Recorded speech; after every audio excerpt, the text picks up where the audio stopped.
tout de suite.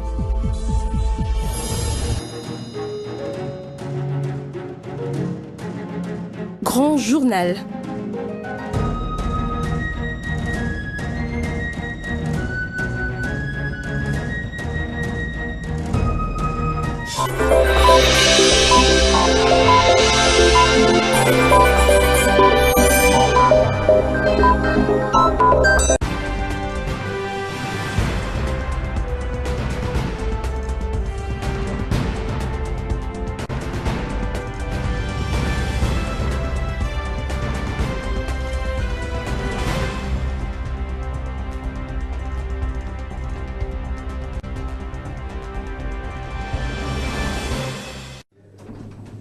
Bon début de week-end à tous et à toutes et bienvenue sur Live TV. Au sommaire de ce journal, la 5e édition de l'Expo Fungurumi Business Show envers ses portes, c'est vendredi 12 octobre au territoire plutôt de Lubudi. Ces assises ont pour objectif de promouvoir l'entrepreneuriat local. On y revient en tout début de ce journal. Et puis POM, une plateforme des organisations intervenant dans les secteurs miniers, a tenu une séance de vulgarisation du nouveau code minier, c'est vendredi également, 12 octobre, et ce à l'intention des agents de l'Assemblée provinciale du Lualaba.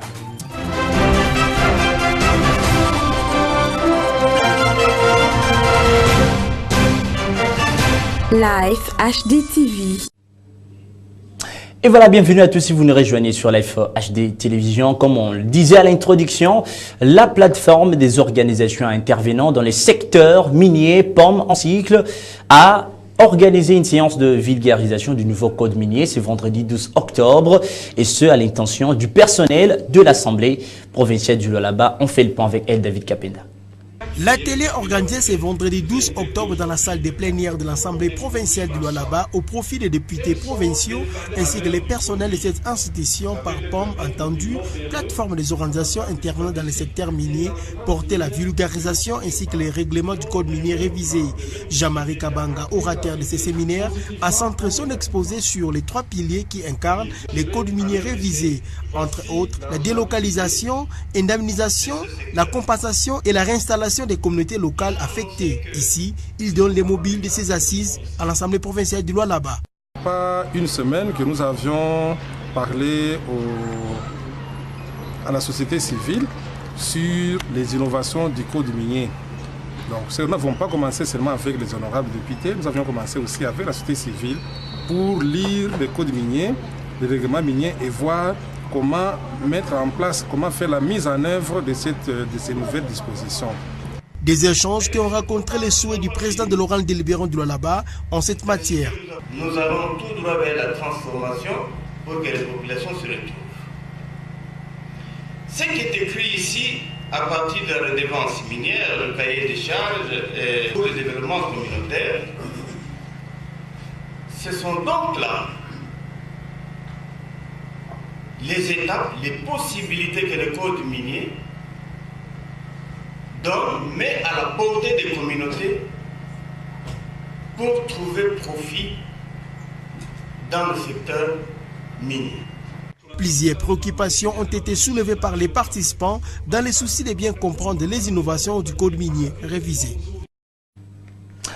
Et puis toujours dans l'actualité, ouverture également de l'audience en flagrance au tribunal des grandes instances de Kolwezi, c'est vendredi 12 octobre également, dans l'affaire opposant ainsi l'organe de la loi aux 24 prévenus arrêtés lors des troubles enregistrés à la cité Gécamine Lulou, tension ayant conduit ainsi à la mort d'une personne et de plusieurs blessés. Herman Moudimba.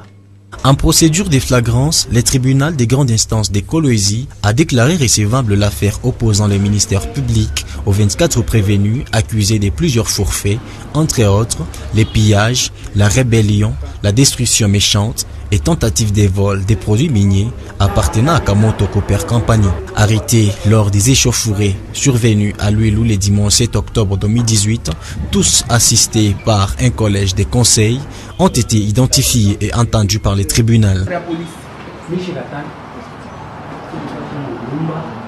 Les après-midi, vous avez été arrêté chez vous, en train de préparer l'élection. Qu'est-ce qu'il a déclaré? Masashi napita. Ndio mimi nabaambia sana natungishe mamoto muhimu. Tunaingisha kama mamoto muhimu pale mimi naisha kuweka masbab. Hii ya huyu ilikuwa imesha kuifungula. Job segmenté. Tunaona paka bafante si banaingia pale bakate. Tuzoluka ndeba jeune. Donc ni bamba la boma la moyo.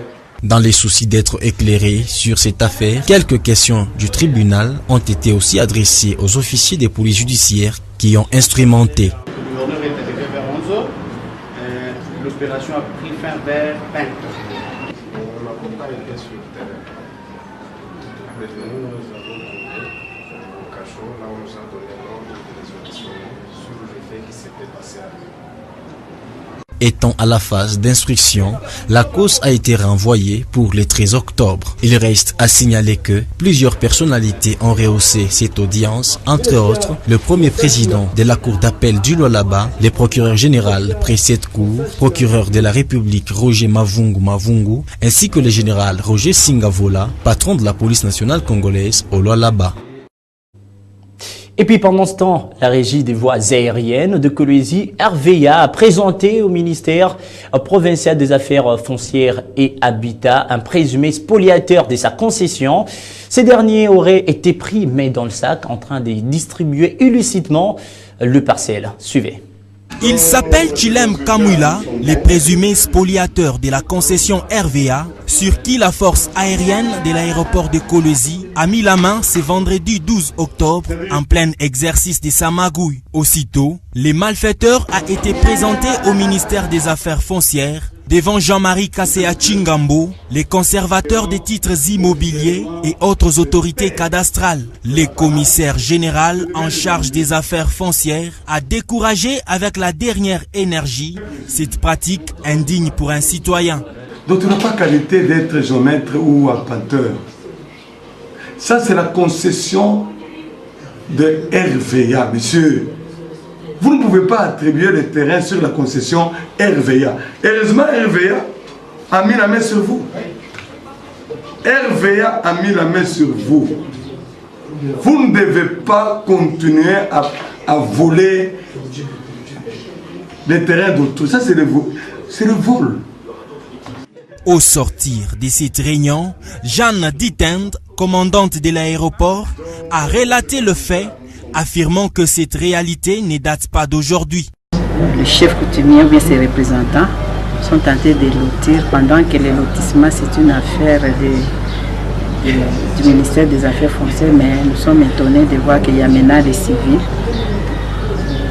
Les représentants du chef ne sont pas soi-disant, qui sont tentés de lotir, qui sont tentés de distribuer les terrains aux tiers. Et nous risquons d'avoir des maisons juste en face de la piste, puisqu'ils sont déjà dans l'aéroport. Maintenant, nous risquons de les retrouver le long de la piste. Or, nous avons besoin de l'espace parce qu'il y a beaucoup de choses à faire. On doit avoir les regards modernes, on doit avoir une piste conforme aux normes de l'aviation civile. Et si nous risquons de tout perdre, si nous continuons à laisser les inciviques continuer la spoliation du site aéroportuaire. Les présumés malfaiteurs a été promptement dépêché au bureau de la police pour des raisons de poursuites judiciaires. Entre-temps, il y a eu une remise de plusieurs machines à coudre, des ordinateurs ainsi que des instruments de menuiserie au profit de démunis du quartier Kasulo dans la commune de Manika par l'Organisation de la Paix mondiale. Ces dons a eu lieu à la coordination de la société civile Force Vive de la province du Lualaba. C'est dans le souci d'encadrer les démunis à se prendre en charge que ces machines leur ont été remises, dont les ordinateurs personnels, les machines à coudre électriques et manuelles et des outils de la menuiserie par la Fondation de la Paix mondiale, un département de la société civile Force Vive du Lualaba dans le cadre du projet du pain pour la paix. Ce vendredi 12 octobre, dans la salle de la coordination de la société civile Force Vive, la commissaire générale du gouvernement en charge des affaires humanitaires, représentée par celle du budget et plan, a procédé à titre symbolique à la dite remise en présence du coordonnateur de la société civile et du représentant national des ambassadeurs de la paix.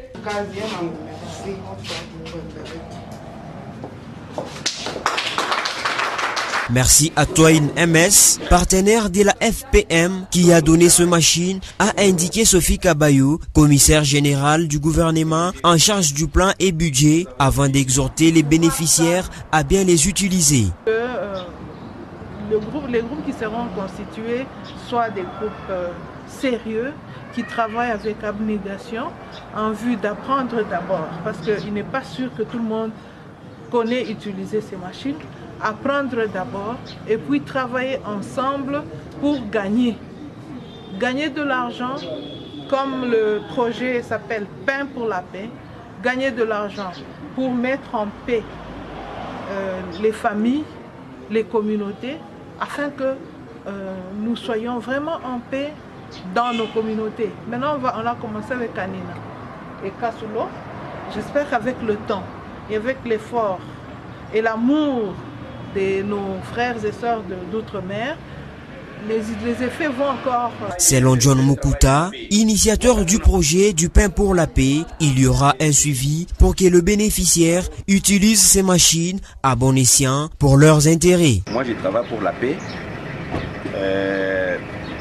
Apparemment, de voir l'histoire où notre pays, comment évolue, ça m'a bousculé de voir comment je peux créer un projet qui peut donner quand même du pain.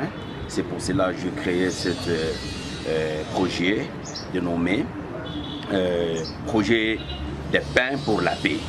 Donc j'ai eu toutes des histoires que vous voyez. Donc à partir de Grande-Bretagne, nous avons nos collègues de Touam qui nous a aidés à donner ces histoires. Donc nous allons s'organiser pour voir comment on peut faire le suivi. Merci. Et comme vous l'annoncez au sommaire, la 5e édition de Fungurume, plutôt de l'expo Fungurume Business Show vers ses portes 12 octobre 2018 dans les territoires de Lubudi.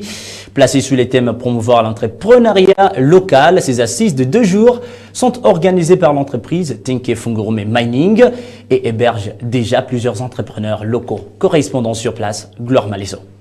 C'est sous les thèmes promouvoir l'entrepreneuriat local, parrainé par l'entreprise minière TFM, en partenariat avec d'autres entreprises fournisseurs, que s'est ouvert la 5e édition Business Show ce vendredi 12 octobre dans la cité de Fungurume. On pouvait apercevoir plusieurs stands des entrepreneurs confondus venus des différentes contrées du Grand Katanga pour exposer leurs produits. Avant toute activité, c'est le mot d'ouverture qui a été prononcé par Grégoire Kapenga, chargé de la chaîne d'approvisionnement de TFM.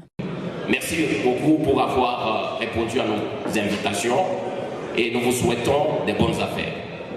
Mathieu Saka, manager général de Global Service et compagnie, mais aussi exposant à ses assises, nous livre ses impressions.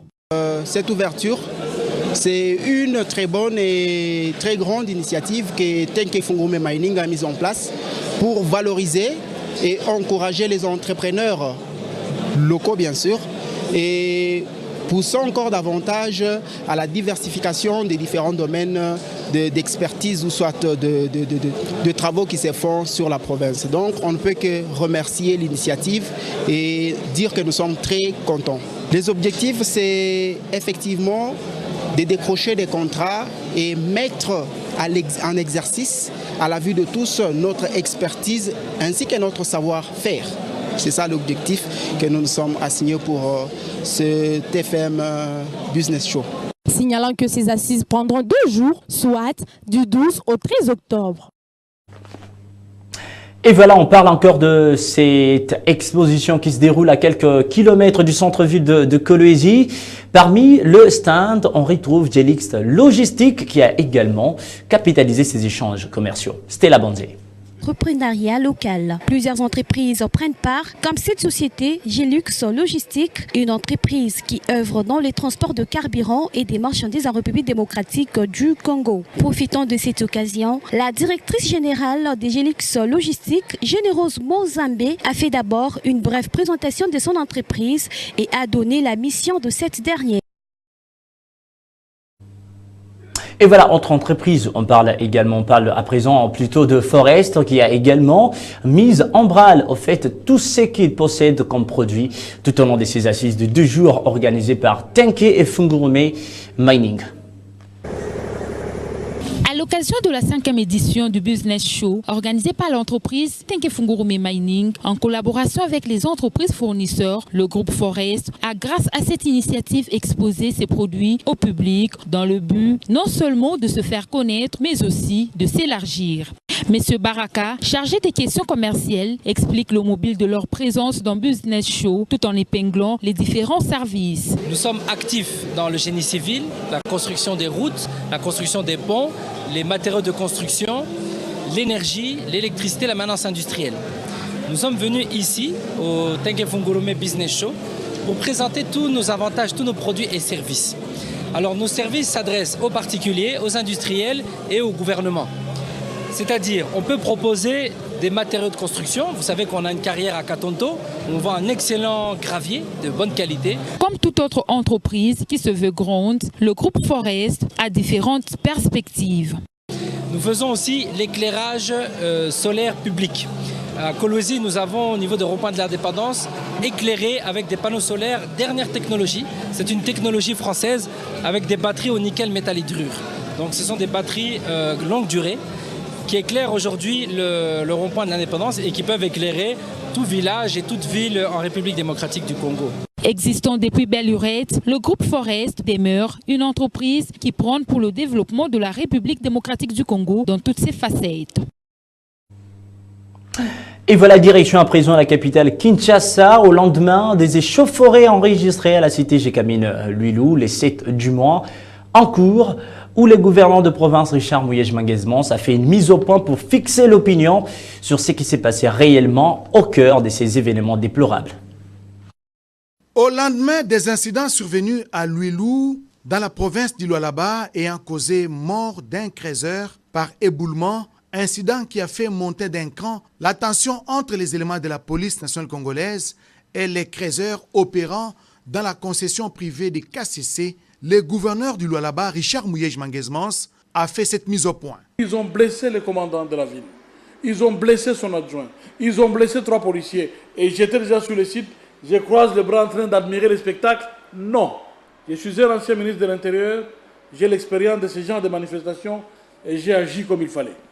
S'ils sont manipulés, ceux qui les manipulent se trompent. Et de sites et d'objets. Nous résisterons.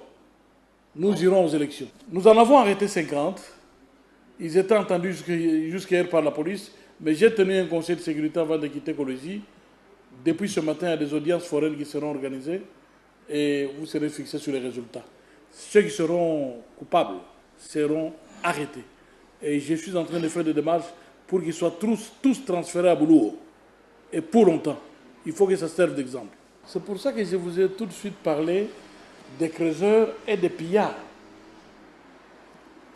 Nous n'avons pas d'incident dans les milieux des creuseurs. L'exploitation artisanale chez nous se mène très aisément. Et ça fait 2 ans et demi et nous tendons vers 3 ans aujourd'hui. Je vous ai parlé de 2 ou 3 petits incidents. Mais à l'époque, il y en avait presque chaque mois. Mais même quand il y en avait à l'époque, chaque fois que l'autorité arrivait, les creuseurs avaient l'habitude d'applaudir, de rapprocher l'autorité et de présenter leurs revendications. Souvent, ce sont des manifestations organisées pour créer le cadre de présenter les revendications. C'est leur façon de faire les choses. Moi-même, j'ai eu à gérer 2 situations analogues. Mais ce qu'on a vécu samedi nous a surpris un peu. Mais pour revenir à la question, l'exploitation artisanale se gère très bien. Et pour nous, chez nous, comme vous le savez, c'est une activité tout à fait légale. Et je voudrais aussi vous dire que nous avons l'obligation d'accompagner cette activité parce qu'elle amène 20% au lot d'exportation de minerais. Donc ce n'est pas de la blague. Et nous sommes obligés de suivre de près parce qu'il y a la question sur la traçabilité pour ne pas préjudicier les acheteurs, mais aussi la vie des creuseurs eux-mêmes. Alors, le gouvernement de la République a mis à notre disposition une quarantaine de petits gisements pour encadrer ces exploitants artisanaux, dont le nombre avoisine aujourd'hui 150 000. C'est énorme. Alors, mais nous avons une difficulté concernant la découverture. Comme même d'ailleurs les creuseurs, quand vous leur parlez de mines, ils vous parlent de montagnes.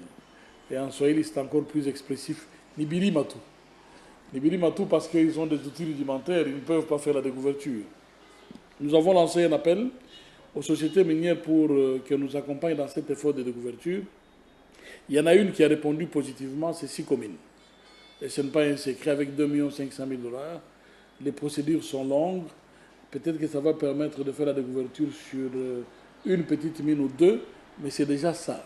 Une barbarie hors du commun, pillage, saccage des bureaux du commissariat de la PNC et incendie des véhicules. Le gouvernement provincial n'entend pas reculer face à ce qu'il qualifie de manipulations, même au sein des non-creuseurs appréhendés parmi les vandales. Le mort, c'est celui qui est mort à la suite de l'incident, de l'éboulement de la carrière.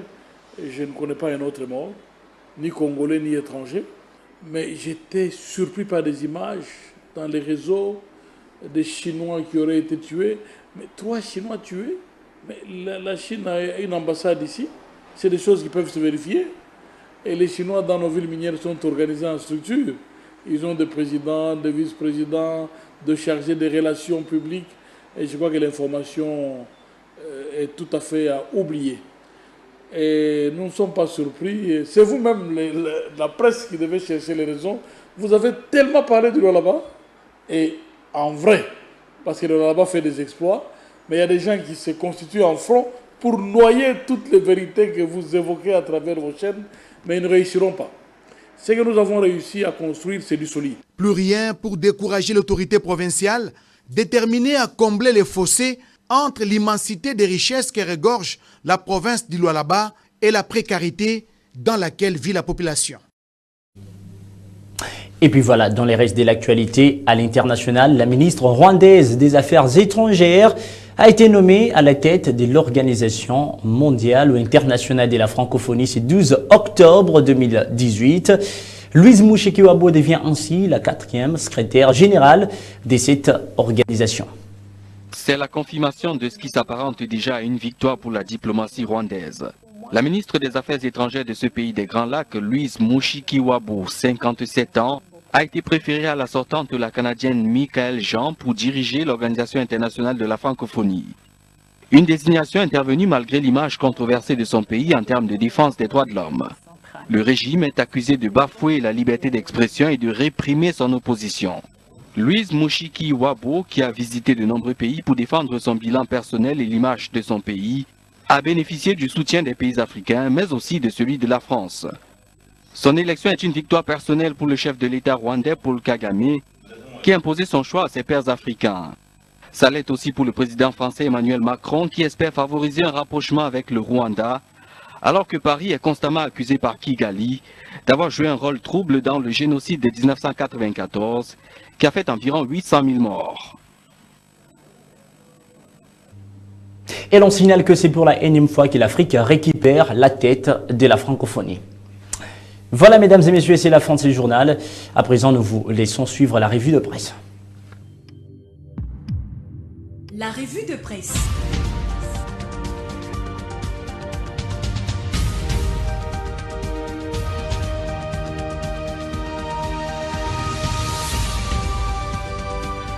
La revue de presse.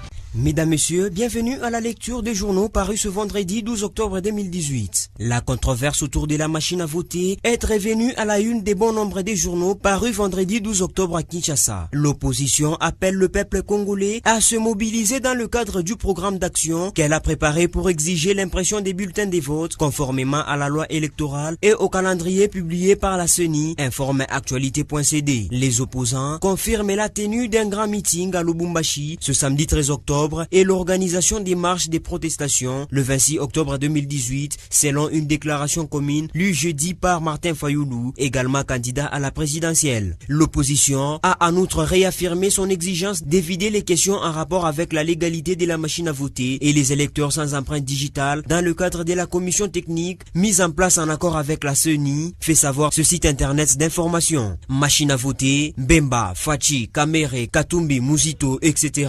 appellent à des marches des protestations le 26 octobre, titre Forum des As. La tension semblait monter d'un cran entre l'opposition et la Commission électorale nationale indépendante CENI au lendemain de l'échec des discussions mercredi 10 octobre entre le candidat à la présidentielle du 23 décembre et les bureaux de la Commission électorale, analyse les quotidiens. En tout cas, les opposants, le 7 plus grand, ont décidé de mettre la pression sur les pouvoirs organisateurs des élections, poursuit le journal. Selon 7sur7.cd, l'absence de consensus sur la machine à voter et les nettoyages du fichier électoral qui contiendrait 10 millions d'effectifs électeurs sans empreinte digitale continuent à pourrir les climats politiques en RDC. L'opposition veut que soit lancée l'opération d'impression des bulletins de vote papier, affirmait les sites, précisant que les opposants ont néanmoins réaffirmé leur volonté à aller aux élections le 23 décembre prochain, conformément au calendrier électoral de la CENI. À la suite de cette controverse, révèle la prospérité, 3 candidats à la présidentielle ont saisi jeudi 11 octobre le président du CENSA Joseph Olengankoy. Il s'agit de Théodore Ngoy, Seth Kikouni et Macheke, toujours à la recherche d'un consensus en rapport avec la machine à voter, le fichier électoral, la décrispation, la sécurisation et le financement des élections crédibles et inclusives, précisent les quotidiens. Le président du CENSA a promis d'apporter ses préoccupations acquis des droits pour que pendant cette période préélectorale, nous puissions trouver des solutions, a déclaré Valentin Vangui, le rapporteur du CENSA, cité par le journal. C'est la fin de la lecture de la revue des presses. Merci de votre attention soutenue. Restez branchés sur Live HD Télévision. Le programme continue. La revue de presse.